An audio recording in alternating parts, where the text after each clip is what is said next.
Allô! Bienvenue à Crime de Bin, votre podcast de true crime québécois et canadien. Préféré! Ici Hélène. Et Mélanie. Hello. Pour vous raconter des histoires horribles. Oui. Est-ce qu'on est enquêteur ou policière depuis? Toujours pas? Non, toujours pas. Avocate non plus? Quelle surprise. Ça arrivera jamais. Et non. Donc, aujourd'hui, Hélène nous raconte et elle a des chaleurs, des potins, une information, tout. Fait que moi, je vais être comme vous. J'écoute. Bye. Bye. Alors, oui. Je voulais commencer, en fait, c'est pas tant un potin, mais c'est comme une bonne nouvelle. Puis, tu sais, on a tellement beaucoup de mauvaises nouvelles dans notre podcast. C'est pas mal. Fait que je trouvais ça le fun de le souligner. Cette semaine, parce que là, on enregistre on est genre le 15 mai. Ouais. Mais cette semaine, mercredi, il y a un projet de loi qui a été déposé à l'Assemblée nationale, qui non officiellement s'appelle le projet de loi Gabironneau, mais en fait, son nom officiel, c'est Loi sur la communication de renseignements aux fins de protection contre la violence d'un partenaire intime. OK. Qu'est-ce que ça mange en hiver? Ouais. C'est ça, c'est en l'honneur de Gabironneau qui a été tué par son partenaire en septembre 2025 à Saint-Jérôme.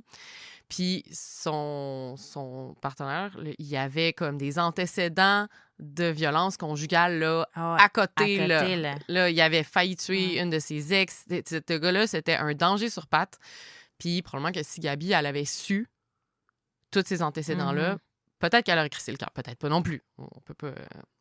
retourner ça aide à prendre une décision beaucoup plus éclairée. Fait que dans le fond, cette loi-là, elle permet, si tu es dans le couple puis tu veux savoir si ton partenaire a des antécédents de violence conjugale, tu peux soit remplir un formulaire en ligne, soit aller directement au poste de police puis dire « Salut, je suis en couple avec telle personne, je voudrais savoir. » Fait que les policiers, ils vont te faire un rapport. Puis, en fait, c'est pas les policiers qui vont te recontacter par la suite, ça va être un organisme qui vient en aide aux femmes ou aux personnes en situation de violence conjugale. OK. Fait que l'organisme, après ça, va dire pas juste son casier judiciaire, mais aussi, mettons, les appels au 911. Ça va tout être répété, tout ce qui pourrait être pertinent pour savoir le niveau de dangerosité de la personne, dans le fond. OK. Fait que c'est comme vraiment une bonne nouvelle. Il y avait d'autres provinces qui avaient déjà une loi semblable, là, je pense, genre Alberta, Manitoba. Mais au Québec, on n'en avait pas. Fait que on va en avoir une. Fait que c'est... Voilà, la bonne nouvelle de la semaine. Ça fait comme du bien. Oui, vraiment. Ouais. Bravo aux proches de Gabironneau. Oui, c'est la sœur de Gabironneau qui a vraiment beaucoup travaillé pour que ça se fasse, pour pas que sa sœur soit morte pour rien. Oh. Ouais. Puis que son nom soit... On se souvienne d'elle, toujours. Voilà. Très bonne nouvelle. Sinon, petit shout-out à Marie-Pierre, la collègue de notre ami P.O. qui écoute P.O. de Sorel, qu'on a fait P.O. de Sorel. Elle écoute le podcast, puis là, à un moment donné, on fait un shout-out à P.O. dans un épisode, P.O. de Sorel, puis elle était comme « Ah, mais c'est toi? » J'étais comme « Ben oui, c'est mes amis. » Ah, c'est trop drôle. Voilà. Allô, Marie-Pierre. Allô, Marie-Pierre. Merci de nous écouter. Oui. Voilà. Sur ce... La partie le fun est finie. Ouais. OK. Aujourd'hui, j'ai une histoire à donner des cauchemars, honnêtement. Là. En fait, je suis tombée sur cette histoire-là parce qu'il y a comme eu des nouvelles qui sont sorties dans les journaux dans les 2 dernières semaines, mettons. Oh. C'est pour ça que je me suis intéressée à ça. Donc, ça s'appelle... Mon épisode s'intitule « Le violeur aux gants noirs ». OK. Ça commence mal. Ouais. Mes sources, le Journal de Montréal, TVA Nouvelles, les archives sur la BANQ, des articles de la presse, et une série sur Crave qui s'appelle « J'ai été kidnappée ». OK. C'est une nouvelle série qui vient de sortir. Vraiment nice. Je vous la recommande. Je vous en reparle tantôt. Alors, ça commence à Montréal, mardi le 5 mai 2026. Fait qu'il y a 10 jours. Les employés d'une maison de transition de Hochelaga Maisonneuve découvrent des images de pornographie juvénile, des préservatifs et des sachets de drogue dans la chambre d'un des résidents.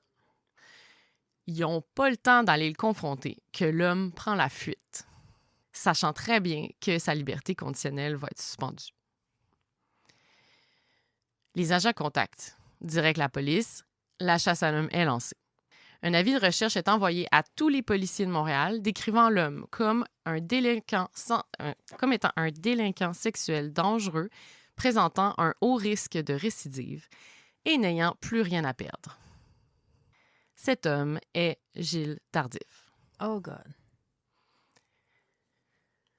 Qui est Gilles Tardif? Gilles Tardif est un des prédateurs sexuels les plus dangereux que Montréal ait connu. Okay. Entre janvier 1984 et juin 1985, il a agressé 37 victimes. En 1 an? Ouais. Connu. Connu. De ce qu'on sait. La moitié des victimes avaient moins de 11 ans. Oh! Et la plus jeune n'avait que 4 ans. C'était principalement des filles, mais on sait qu'il y avait au moins une victime garçon. Et il opérait principalement dans l'est de Montréal. Il traquait ses victimes, les enlevait, les séquestrait, les violait. Il y avait comme 2 modus operandi différents. Le premier, pour les victimes un peu plus âgées, il cognait à la porte. Puis là, il se faisait passer genre pour un réparateur de fournaise ou un évaluateur. Ça arrive souvent, ça. Classique, genre William Fife faisait ça. Professionnel, ouais. Une fois à l'intérieur, avec ses gants de cuir noir, pour ceux qui se faisaient appeler le violeur aux gants noirs, il menaçait ses victimes avec un couteau, puis il les agressait. Son deuxième modus operandi, c'était plus avec les victimes un peu plus jeunes. Ce qu'il faisait, c'est qu'il les abordait dans la rue, puis souvent, il réussissait à les faire monter dans sa voiture en trouvant une excuse quelconque ou en leur offrant des cadeaux. Il les amenait ensuite dans des maisons abandonnées ou en rénovation, puis là, il les abusait, puis il les abandonnait là. Puis, détail particulièrement perturbant, il était papa. Ah! Ouais, d'un jeune enfant à cette époque-là. Puis je me dis, peut-être à cause de ça, il était comme plus habile à convaincre les enfants de le suivre. Il était habile avec les enfants, il y en avait un. Arc! Ouais. Puis est-ce qu'on sait si cet enfant-là était une victime aussi? Je le sais pas, mais j'aurais tendance à croire que oui. Mais ça se pourrait que non aussi. Wow. C'est ça, l'affaire, en faisant mes recherches, c'est que l'identité de la plupart de ces victimes sont pas connues du grand public, vu que c'était des enfants. Fait que la plupart sont restées anonymes, mais il y en a certaines qui sont sorties de l'ombre pour raconter ce qui leur est arrivé, comme Véronique, qui raconte son histoire bouleversante dans la série télé que je vous ai mentionnée. Donc, J'ai été kidnappée, qui est sur Crave. Je vous la raconte vraiment. Là. C'est une série, dans le fond, c'est 7 épisodes. Puis chaque épisode, c'est comme une histoire de quelqu'un qui a été kidnappé qui raconte son enlèvement. Puis dans le fond, l'épisode 2, c'est plus sur Véronique. Puis ce qui est quand même funky dans le documentaire, c'est que le réalisateur, John Blouin, lui-même a été kidnappé quand il était jeune. Il a été kidnappé par son père, en fait. C'était un enlèvement parental. Ah ouais? Ouais. Fait qu'il raconte... En fait, le premier épisode, c'est comme sur lui qu'il raconte. C'est comme spécial. Il est réalisateur, puis en même temps, il est c'est la personne la mieux placée pour réaliser tout ça. C'est ça, pour approcher les victimes, puis capable de parler puis de comprendre un peu ce qu'ils ont vécu. T'sais. Wow. Donc, vraiment une bonne série. C'est nouveau. Là, ça a sorti il y a genre 2-3 semaines, je pense. OK. Ouais. Ben, fait que là, je te raconte l'histoire de Véronique. Donc, c'est vraiment... cette partie-là est vraiment basée sur son témoignage dans la série. Alors, le 24 janvier 1984, Véronique Rochelot a 8 ans. Il est... C'est... Pour vrai, faire mes recherches là-dessus, là, c'est ça, ça donne des cauchemars. Parce que ça s'est passé ici, genre, dans les quartiers que je connais. Puis de savoir qui est encore là aujourd'hui, c'est traumatisant. Donc, il est 15h30 et Véronique sort de l'école Madeleine de Verchères, qui est à l'angle des rues Cartier et Bellechasse, dans le quartier Rosemont. Elle est avec 2 de ses amis. Sur le trottoir, il y a un homme qui dit se nommer François, puis qui lui demande son nom. Elle répond Véronique Rochelot. Il dit OK, est-ce qu'il y a une autre Véronique Rochelot dans l'école? Elle dit non. Il dit OK, ben suis-moi, dans le fond, ta mère m'a envoyé te chercher. Puis là, Véronique, elle trouve ça bizarre. Mais en même temps, ça a tombé que cette journée-là, ses parents, ils avaient dit qu'il était sorti. Fait qu'elle dit peut-être que ma mère, elle a envoyé un ami me chercher. Puis, en plus, il lui dit, on va aller visiter un appartement où vous allez déménager. Puis, justement, Véronique et ses parents, ils allaient déménager prochainement.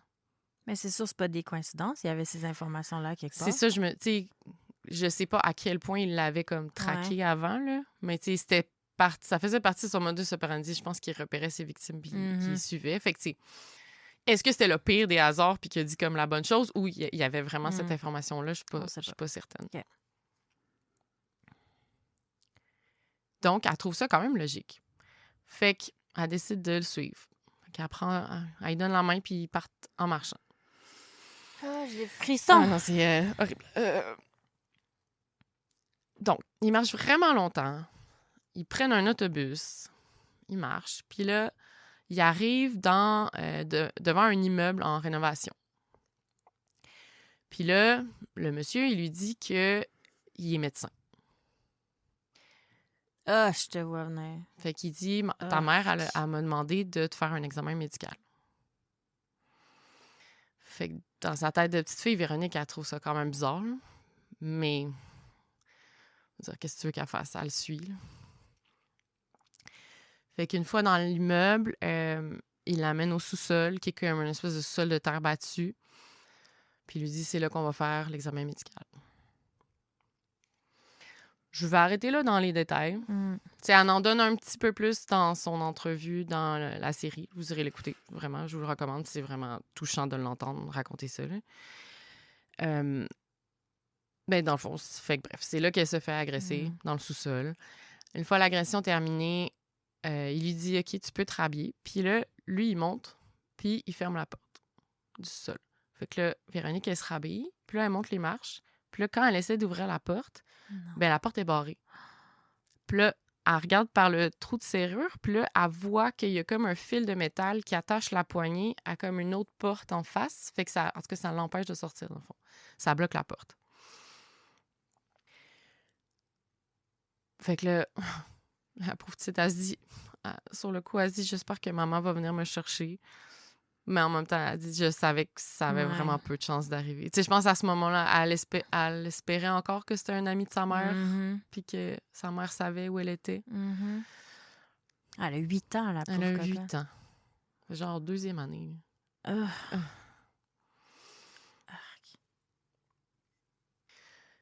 Fait que là, elle se met à frapper à la porte, elle crie. Mais il n'y a rien qui fait. Elle s'assoit dans les marches, elle éclate en sanglots. Elle finit par retrouver son calme. Elle va faire un tour dans la cave, mais juste dans la partie éclairée, parce qu'elle avait comme trop peur d'aller dans la partie sombre. Fait que là, elle voit des fenêtres, mais elles sont comme barrées avec des planches de bois dessus, genre. Qu'elle peut pas sortir par là.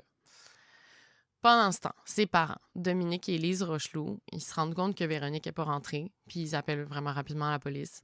Sa mère était enceinte de 8 mois. Le stress, man. C'est l'histoire, mon Dieu. OK. Là, la police, elle commence rapidement son enquête. Elle parle à ses 2 petites amies, puis là, puis d'autres témoins aussi. Fait que là, ils apprennent que Véronique est partie main dans la main avec un homme qui était dans la vingtaine. Il y a un portrait robot qui est fait, puis qui est diffusé partout. Puis la face de Véronique aussi est diffusée partout, dans tous les médias. Tout le monde cherche la petite Véronique. Pour aider à porter leur message à la population, qui vont voir les parents de Véronique? Claude Poirier. Évidemment. Claude Poirier. La seule réponse. J'ai vu ça dans ton regard. Claude Poirier. Donc, en 1984, Claude Poirier, il y avait son émission à la radio de CKVL. Fait que les parents viennent parler à l'émission pour supplier quiconque a des informations sur l'endroit où se trouve Véronique de les contacter. Puis d'ailleurs, pendant qu'il était là, il y a genre quelqu'un qui a appelé pour dire « Ah, c'est pas moi qui l'ai enlevé, mais je connais la personne qui l'a enlevé, puis ils vont vous contacter plus tard. » T'sais, des tordus qui ont rien à voir avec l'histoire. C'est ça. Clairement, ça avait rien à voir, puis ça donnait juste des faux espoirs, des fausses pistes. Sérieux, les gens.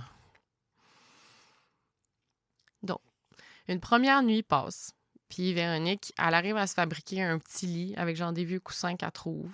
Puis elle arrive à dormir un petit peu. Elle avait aussi trouvé genre une cruche d'eau avec de l'eau vraiment dégueulasse, là, genre de l'eau trouble. Pauvre petite. Mais quand elle avait trop soif, elle en buvait un petit peu. Puis dans la série, elle raconte qu'à cause de l'eau, elle n'a pas été capable de boire du jus de pomme pendant 20 ans. Genre, Parce que pas ça parce que ça... ressemblait, Ouais, genre juste... Ouais. la couleur. La couleur, ouais, Ah! la texture, genre. J'imagine la qualité de l'eau. Arc. Fait que là, elle passe par toutes sortes d'émotions. Entre autres, la colère. À un moment donné, elle se met juste comme à briser des choses. Elle trouve genre des canettes de... Puis elle a fait des graffitis, genre. Mais elle dit, elle a comme fait du bien, genre de... C'est comme si elle pétait la gueule au gars, genre. Ben, ouais. Mais tu vires fou, là? Ben oui, toute seule. Pauvre petite. Fait que là, il y a une deuxième nuit qui passe. Le gars, il est jamais revenu. Là. Il a juste comme laissé là. Fait que là, le lendemain, elle a fini par trouver le courage d'explorer la partie la plus sombre de la cave. Puis là, elle voit dans un coin qu'il manque un bout de mur. Fait que là, elle peut passer directement de la cave jusqu'à l'autre cave, comme dans un autre logement. OK. Fait que là, elle s'en va là. Puis là, elle trouve une porte. La poignée est cassée. Mais elle arrive quand même à l'ouvrir en faisant tourner les petits pitons. Et là, elle se retrouve dans un autre appartement. Puis elle voit la porte de l'extérieur. Oh my God. Mais là, c'est chouette. Elle se dit, mais là, je peux pas sortir sans ma boîte à lunch puis mon sac d'école qui sont restés dans l'autre cave. Elle retourne? Elle retourne. Ah, c'est tellement Parce qu'elle dit, tu sais, quand une elle dit décision d'enfant de 8 ans. tellement, parce qu'elle dit, tu sais, quand je rentrais à la maison puis j'avais oublié ma boîte à lunch, tu sais, mes parents me chicanaient, comme, t'as oublié ta boîte à lunch à l'école, tu sais. Donc là, elle retourne chercher sa boîte à lunch. C'est cute puis triste en même temps. C'est ça.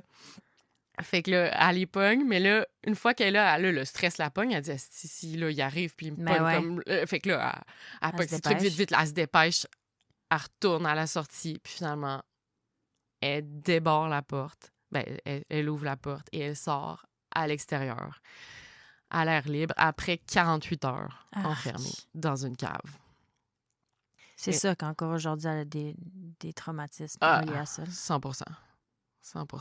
Elle va mieux, mais comme ça, je pense que tu guéris jamais à 100%. Non. Puis là, tout de suite, elle voit une dame, puis là, elle court. Puis là, elle lui dit « Madame, ça fait 2 jours que j'ai pas mangé, j'ai été enfermée, je veux retourner chez nous. » Puis là, la madame, elle l'a reconnu tout de suite que c'était Véronique. Là, sa face était placardée partout. Elle a dit « OK, viens avec moi. » Fait que là, ils vont dans un dépanneur, ils appellent la police. Puis là, Véronique a dit, quand je suis entrée dans le dépanneur, j'ai vu des journaux avec ma face dessus. Sa face était partout. Oh my God. C'est donc à 16h30, le 26 janvier, 49 heures après sa disparition, que les policiers reçoivent un appel disant que Véronique a été retrouvée. Au 790 rue Laurier. Ça ne disait pas si c'était Est ou Ouest, je pense. Je pense que c'est Est. En tout cas, fait que c'est vraiment proche du parc Laurier. Comme un spot qu'on connaît. Oh my God. Puis là, à cette époque, ce qui fucked up, c'est que les journalistes, ils étaient plugués directement sur les radios de police. Fait que quand ils ont entendu ce cas-là, genre, les journalistes sont arrivés avant les policiers. Au dépanneur? Ouais. Oh, que c'est wack. C'est wack. Fait que là, en arrivant, les policiers, ils demandent à Véronique si elle veut manger quelque chose. Elle dit oui. Puis elle a choisi un sac de Doritos. Fait que genre, vu qu'il y avait les journalistes, là, t'as des photos puis des vidéos de genre, la petite Véronique elle est juste assise dans l'autopatrouille, puis genre, elle mange son petit sac de Doritos, puis genre, tout en mitouflé. Petite chouette. Ah, j'ai des frissons. Donc, elle est amenée à Sainte-Justine pour vérifier son état, puis c'est là que ses parents la retrouvent. Je veux pleurer. C'est tellement émotif. Quand il la voit, il se jette sur elle en pleurant, puis Véronique a dit « Mais pourquoi vous pleurez? Je suis là. » Elle comprenait pas.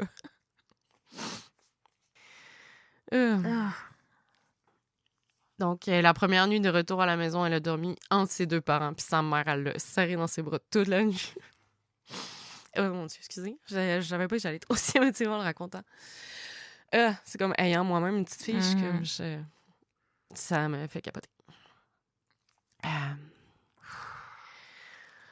Donc, la petite Véronique, elle s'est fait agresser. Elle a passé 48 heures enfermée dans une cave en plein mois de janvier, qui était genre cave à peine chauffée, là, juste pour comme, dire que ça gèle, les tuyaux gèlent pas. Là. Un de ses pieds était enflé à cause des engelures. Puis aujourd'hui, elle a 50 ans. Puis c'est ça, son témoignage dans l'émission est vraiment, vraiment poignant. tu vois, elle raconte, puis elle est encore super émotive, là. C'est sûr. OK. Une autre victime? Es-tu prête? Non. Nancy Labarre, 14 ans. Elle avait 14 ans en... Elle, j'ai pas trouvé exactement si c'était en 1900... la date là, de l'agression, mais c'est 84-85. Elle venait de rentrer chez elle avec une amie, puis quelqu'un a sonné à la porte. Elle va ouvrir. Un homme est là, puis il dit qu'il est un réparateur. Nancy, elle le laisse entrer. Mais une fois à l'intérieur, il assomme les deux filles, il les attache, puis il commence à les agresser. Mais heureusement pour les deux filles, à ce moment-là, les parents de Nancy reviennent à la maison. Fait que le violeur, il les a entendus, puis il a réussi à se sauver sans se faire attraper, mais au moins, le calvaire de Nancy puis de son amie n'a pas été trop long. Trop long. Puis, en fait, elle, c'est tout ce que je sais de son histoire, mais dans le fond, quand j'ai vu son nom, parce que quand on a su qu'il s'était enfui de la maison de transition dans Hochelaga il y a 2 semaines, ben elle a fait une entrevue avec le Journal de Montréal. Okay. Puis elle a dit que quand j'ai su qu'il s'était sauvé cette semaine, elle dit, je pensais que j'étais guérie, mais de savoir qu'il était en liberté, genre, elle dit, j'ai eu des symptômes physiques, là, genre de la douleur physique. Là, genre, ça... Fait qu'elle était comme, oups, OK, je suis pas aussi guérie que je pensais, tu sais. C'est fou. Ben, ton seul soulagement, c'est qu'il soit derrière les barreaux, puis là, c'est terminé. Ouais. On sait pas il est où. Non. Puis, elle dit, c'était le démon. Là. Elle dit, j'ai jamais vu un regard comme ça. Là. Il prenait plaisir à nous faire mal. Oh my God. OK. Dernière victime. Après ça, je te laisse tranquille. On est toutes écœurées. Ouais. On est toutes tannées. Le 29 août 1984, Claudine Beaudoin, 16 ans, et sa cousine, Sylvie Raymond, rentrent chez elle après leur travail à la buanderie.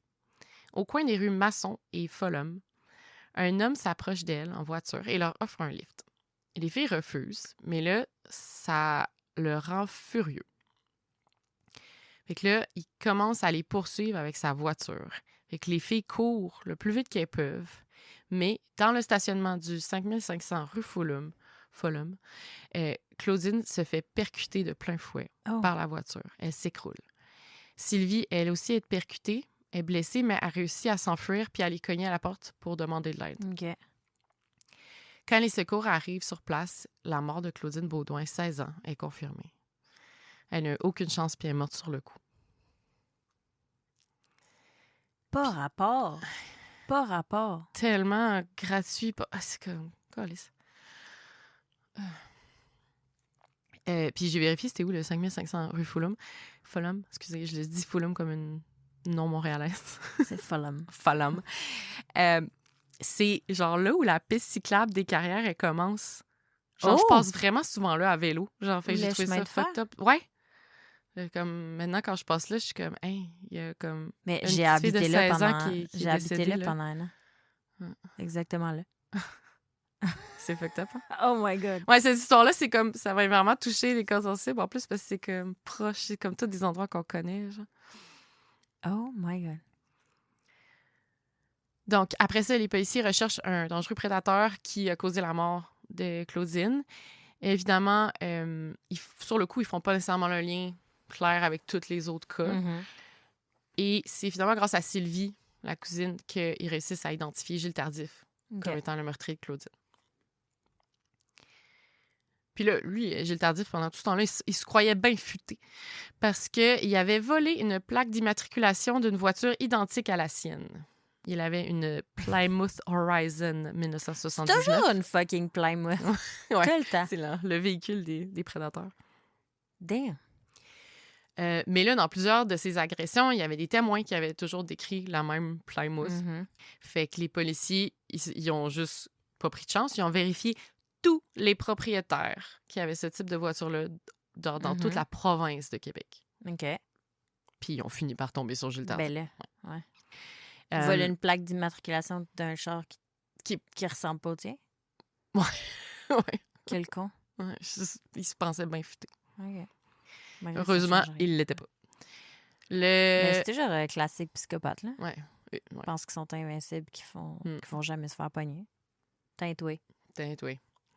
Le 24 mars 1985, Gilles Tardif, 29 ans, se fait arrêter, mais pas pour les agressions. À ce moment-là, il avait comme pas encore fait le lien. En fait, il se fait arrêter pour un vol par effraction. Ah. Puis là, il est libéré sous caution. OK. Au moins, on sait où il est. Ouais. Mais là, c'est finalement 3 mois plus tard, en juin 1985, que les policiers font le lien entre le violeur au gant noir et Gilles Tardif. Alors, il est arrêté à Pointe-aux-Trembles le 26 juin 1985. OK. Au moment de son arrestation, il ne savait pas du tout. Non. Quand ils l'ont arrêté pour vol entrée par effraction, genre parce que des fois, mars. ils font ça, ils arrêtent pour un autre mandat. Non, parce mais que je juste pense pour que... le garder proche. Je pense que sinon, il l'aurait... Là, il était libéré sous caution, mais je pense que s'il avait fait le lien, il l'aurait pas libéré sous caution. Il était trop dangereux, tu sais. Fait que non, il avait pas fait le lien à ce moment-là. Mais au moins, il était comme déjà dans le système puis dans la mire des policiers. Fait que peut-être ça l'a aidé à comme... le retrouver après. Ouais. Donc, en juillet 1985, il plaide coupable à des accusations de vol par effraction pour la première accusation. Puis il est condamné pour ça à une peine de 2 ans de prison. Fait qu'au moins, en attendant son procès pour viol, pour toutes les agressions, ben là, il est en prison puis il sort pas. Puis il demande, pour les autres procès, il demande un procès devant juge seulement. Peut-être qu'il dit qu'il y a plus de chances versus des membres du jury qui vont être comme... Mais ça, c'est une demande que tu peux faire. Ouais, mais je pense que c'est pas nécessairement accordé. Ouais. Je pense que tu peux faire la demande. Ouais. Après ça, qui veut un jury pour un truc de cul de même?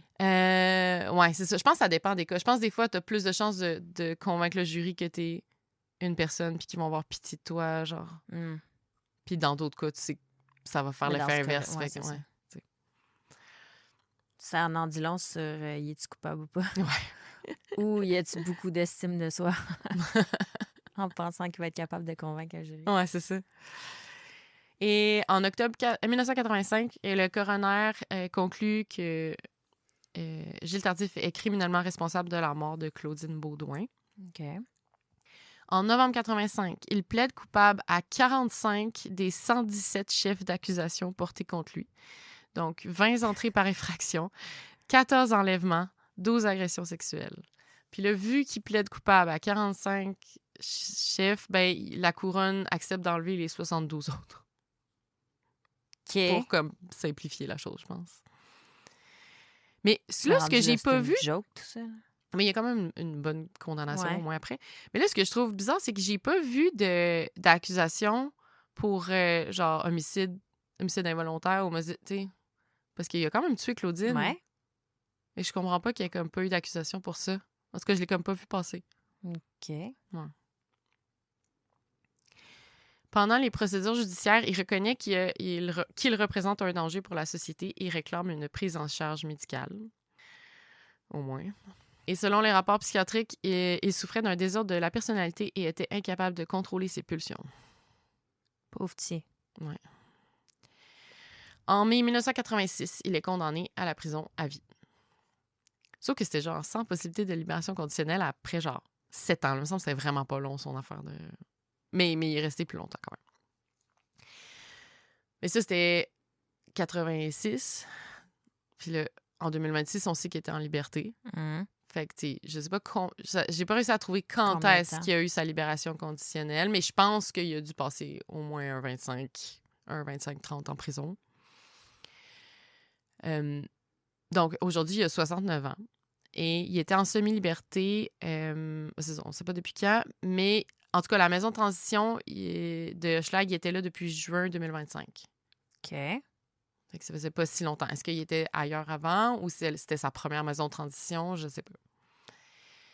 Et on lui avait accordé cette liberté en raison de son comportement conformiste en prison et que on ne notait aucune préoccupation au niveau sexuel. Ce qui était très faux. Parce qu'il y avait des images de pornographie juvénile dans sa chambre. Ah, puis là, en lisant, j'ai trouvé un article du Journal de Montréal qui interviewait un psychiatre légal, légiste, Benoît Da Silva, qui parlait des risques de récidive des prédateurs sexuels, puis il comparait ça avec l'alcoolisme. Je trouve ça comme intéressant. Je te lis un peu ce qu'il dit. Vas-y. Il dit, oui, on reste pédophile, mais ça veut pas dire qu'on va récidiver dès que les portes s'ouvrent. Il donne l'exemple de l'alcoolisme. Il y en a des alcooliques qui vont rechuter, puis d'autres qui ne rechuteront pas. Il y en a pour qui c'est facile de ne pas reboire, il y en a pour qui c'est à tous les jours un combat, tu sais. Il dit c'est un peu la même chose pour la pédophilie. Puis, tu sais, des fois, une grosse déception, une perte importante, un grave problème peut comme générer un stress, puis faire ressortir les pulsions sexuelles. OK. Fait qu'il dit, avec un traitement spécialisé complété, on diminue grandement les risques de récidive. Et apparemment que le taux de récidive est très faible chez les délinquants sexuels. Mais mettons, moi, je crois pas que ce gars-là peut être libre. 37 victimes connues en un an, voyons. Ah, connues, c'est ça, là. Connues. Y en a-tu fait d'autres avant? Ça se peut, là. Ça me fait capoter. Puis genre, même si le risque de récidive est faible, il y en a quand même un. Ouais. Moi, je prends pas le risque. Un pédophile, non? Non. Donc, heureusement, sa cavale fut très courte. C'est ça, j'allais dire. J'espère que tu as une bonne fin. Oui, c'est ça, au moins. Je suis un peu fâchée. Alors, il s'en va, quand il s'évade de la maison de transition, il va directement s'acheter des nouveaux vêtements pour ne pas se faire reconnaître aussi facilement et il va retirer de l'argent.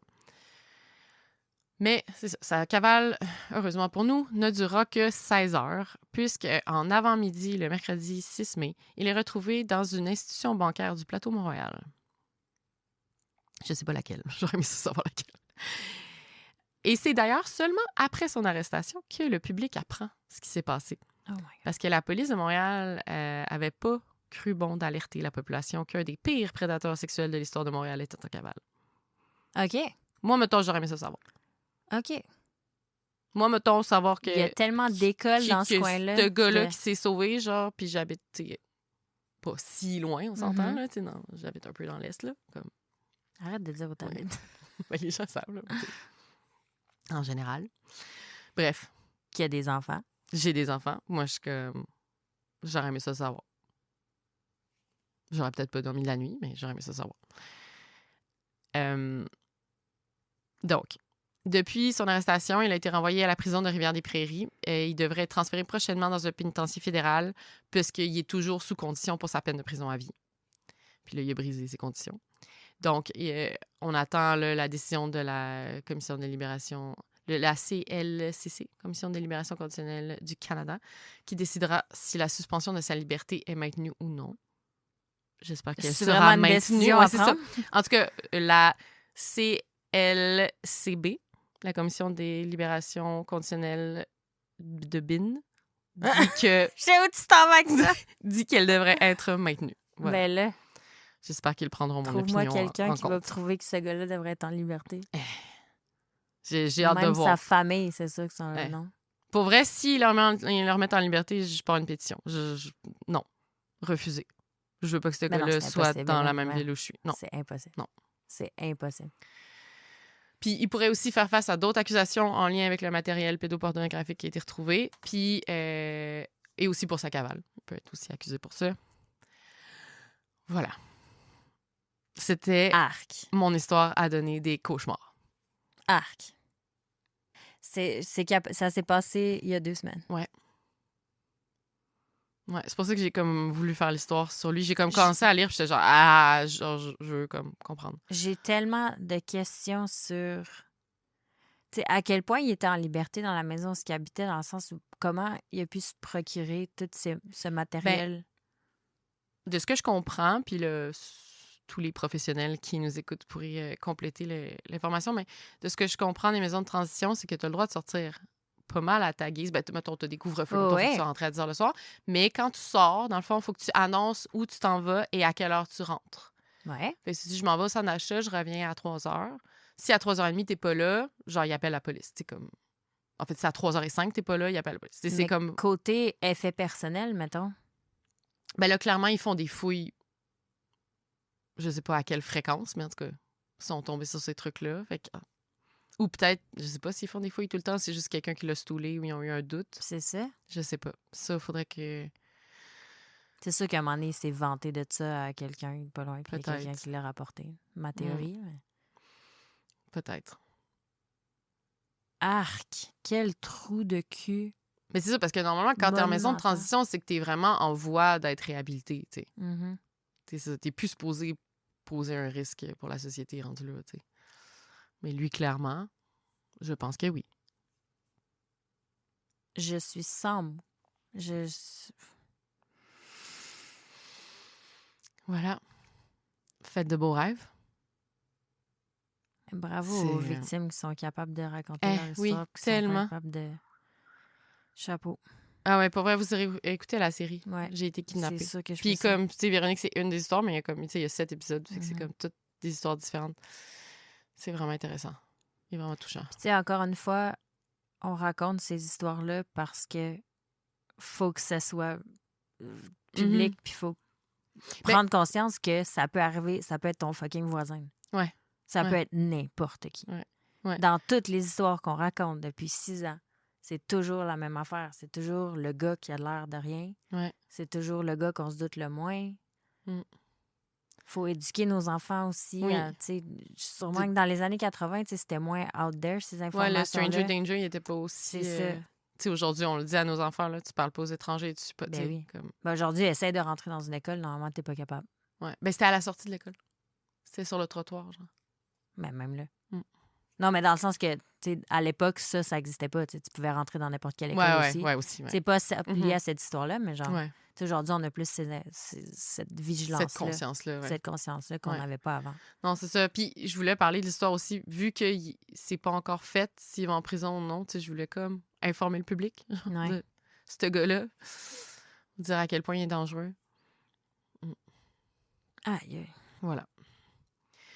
Je pense que Fait que, désolée de gâcher notre journée. De gâcher votre journée. Merci. Merci d'être à l'écoute.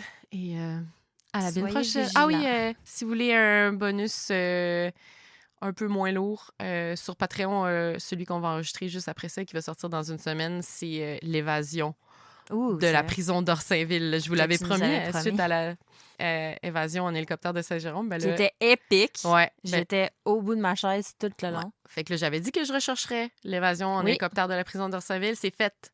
Épisode bonus du mois de mai, dans une semaine. Il y a quelqu'un aussi qui nous a envoyé des archives d'Allopolis avec une autre évasion. Oui, c'est vrai. Je ne l'ai pas regardé encore. Je pense que c'est à Québec. On pourrait faire plein de spéciaux évasion. Tu te lances là-dedans. Ouais. Parfait. Voilà. Merci beaucoup, Hélène. Passez tous une belle journée. À la semaine prochaine. Bye. Bye.